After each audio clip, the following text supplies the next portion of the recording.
আমের সিজন শেষ হলো বেশ অনেকদিন হলো, তবে এই পর্যন্ত টুকিটাকি আম খেয়ে আসছিলাম। তবে এই পর্যায়ে একদমই শেষ ছিল, ভাবলাম শেষ হওয়ার আগে কিছু একটা বানিয়ে নিয়ে আম দিয়ে। আর আম দিয়ে বানানো যায় এমন একটি দুর্দান্ত রেসিপি আপনাদের সাথে শেয়ার করব, আশা করি ভালো লাগবে। এই আমটা ছিল আম্রপালি আম, খুবই মিষ্টি খেতে। আমগুলোকে কিউব কিউব সাইজ করে কেটে নিয়েছি, একটা বাটিতে ছড়িয়ে ছিটিয়ে রেখে দিয়েছি। এই পর্যায়ে আমের কাজ শেষ, এটা একটা সাইডে রেখে দিয়ে আমি অন্য লেয়ারের কাজ শুরু করছি। আর এটা যেহেতু আমের পুডিং বানাবো, তো এখানে আগে থেকে জাল করে রাখা ঘন দুধটাকে ঠান্ডা করে নিয়েছি। এবার এর মধ্যে একে একে কিছু শুকনো উপকরণ মিক্স করে নেব। পুডিং নামটা শুনলেই কিন্তু অনেক ঝামেলার মনে হয়, তবে এখানে আমি অনেক ঝামেলার কোনো কাজই করব না।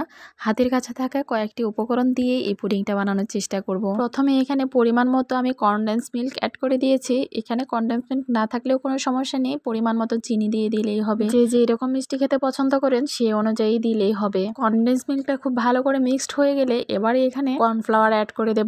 দুধটা যেহেতু আগে থেকে ভালো করে জাল করা ছিল, তাই এখানে আমি 1 চা চামচ কর্নফ্লাওয়ার অ্যাড করেছি। এবার সমস্ত উপকরণগুলোকে খুব ভালো করে আবারও মিশিয়ে নেব। তারপর দিয়ে দিব ভালো কোয়ালিটির আগার আগার পাউডার। আর এই পুডিং বানাতে অবশ্যই এখানে আগার আগার পাউডারটা অ্যাড করতেই হবে। আগার আগার পাউডারের প্রধান বৈশিষ্ট্য হলো যে কোনো তরল জিনিসকে জমাট করতে সাহায্য করে। এবার সমস্ত মিক্সচারটুকু ফাইনালি ভালোভাবে মিক্সড করে নেব। এবার আর কোনো কাজ নেই, ডাইরেক্ট কড়াইটা আমি চুলায় বসিয়ে দিলাম। লো মিডিয়াম হিটে অনবরত নাড়তে থাকতে হবে, নয়তো একদম তলায় লেগে যাবে, তখন কিন্তু পুডিংটা খেতে আর ভালো লাগবে না। পুডিংটা অলরেডি ঘন হওয়া শুরু করে দিয়েছে, আর কিছু মিনিট ভালো করে নাড়াচাড়া করলেই কিন্তু পুডিংটা একদম রেডি হয়ে যাবে। মিষ্টি জাতীয় জিনিসের মধ্যে অল্প পরিমাণ লবণ অ্যাড করতে হয়, অনেকে দিতেও চায় অনেকে দিতেও চায় না, তবে আমি এখানে 1 চিমটি পরিমাণ লবণ অ্যাড করেছি। সব মিক্সচার আগে থেকে রেডি করে থাকলে সুবিধা একটাই, কড়াই চুলাতে বসিয়েই 5 থেকে 6 মিনিট নাড়াচাড়া করলেই কিন্তু আপনার পুডিং এর লিকুইডটা একদমই রেডি। কিছুটা সময় ঠান্ডা হওয়ার পর এবার আগে থেকে কিউব করে রাখা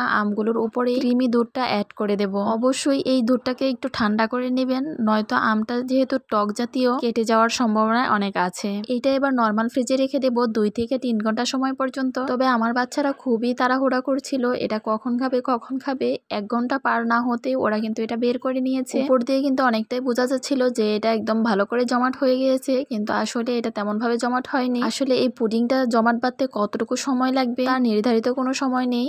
উপর দিয়ে যখনই আপনি বুঝতে পারবেন যে আপনার পুডিংটা খুব ভালো করে জমাট হয়ে গিয়েছে, তখনই কিন্তু নামিয়ে কেটে নেবেন। অনেকের কিন্তু 2 থেকে 3 ঘন্টার মধ্যেও হয়ে যায়, অনেকের 4-5 ঘন্টাও লেগে যায়। পুডিংটা ভালো করে জমাট না বাঁধায় আমরা ফ্রিজে আবারও রেখে তার পরবর্তীতে খেয়েছিলাম। সেই কাটার দৃশ্যটুকু অবশ্যই রাখা হয়নি ভিডিও করে। ভিডিওটা কেমন লেগেছে অবশ্যই জানাবেন, ভালো লাগলে লাইক কমেন্ট শেয়ার দিয়ে পাশে থাকবেন। ভালো থাকবেন, সুস্থ থাকবেন, আল্লাহ হাফেজ।